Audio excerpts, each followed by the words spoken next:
नमस्कार दोस्तों, स्वागत है आप सभी का हमारे YouTube चैनल पर। तो आज हम बात करने वाले हैं नीट यूजी सन 2025 काउंसलिंग के दो बेहद अहम स्टेप्स के बारे में।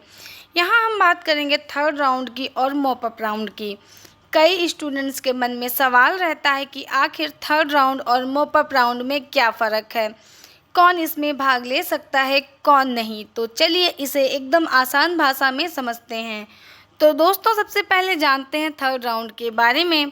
कौन कराता है थर्ड राउंड?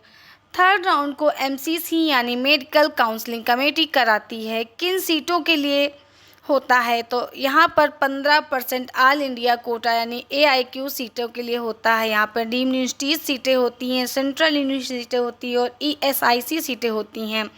अब बताएंगे कौन भाग ले सकता है।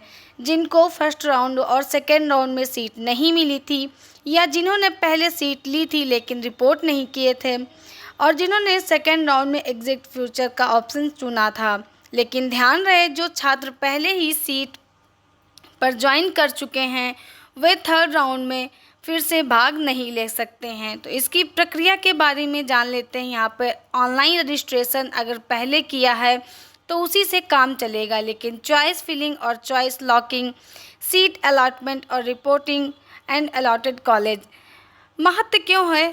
थर्ड राउंड सीट पाने का तीसरा अवसर होता है। जिनको अब तक सफलता नहीं मिली है उनके लिए बहुत अहम है। तो दोस्तों, वहीं पर अब बात करते हैं मॉपअप राउंड की। मॉपअप राउंड कौन कराता है? मॉपअप राउंड MCC भी कराती है और स्टेट काउंसलिंग अथॉरिटी भी अपनी अपनी स्टेट लेवल सीटें के लिए कराते हैं। किन सीटों के लिए होता है? यहाँ पर डीम्ड यूनिवर्सिटीज़ की बची हुई सीटें, सेंट्रल यूनिवर्सिटीज़ की बची हुई सीटें यानी EIC की सीटें, स्टेट कोटा में बची हुई सीटें, यानी कि मॉपअप राउंड जो है वो सभी राउंड के बाद जो सीटें बच जाती हैं उनके लिए कराया जाता है। तो यहाँ पर बता दें कौन भाग ले सकता है।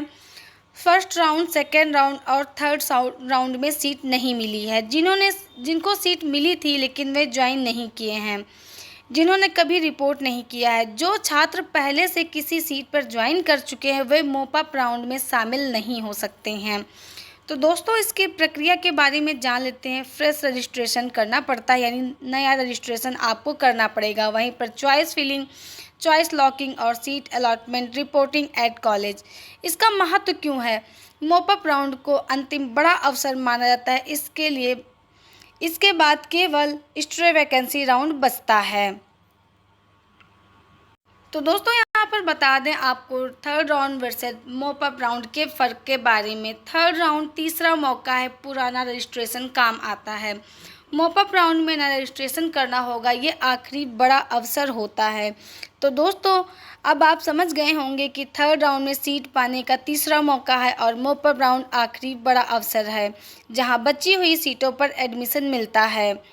अगर अब तक आपको सीट नहीं मिली है तो थर्ड राउंड और मॉपअप राउंड आपके लिए गोल्डन चांस है।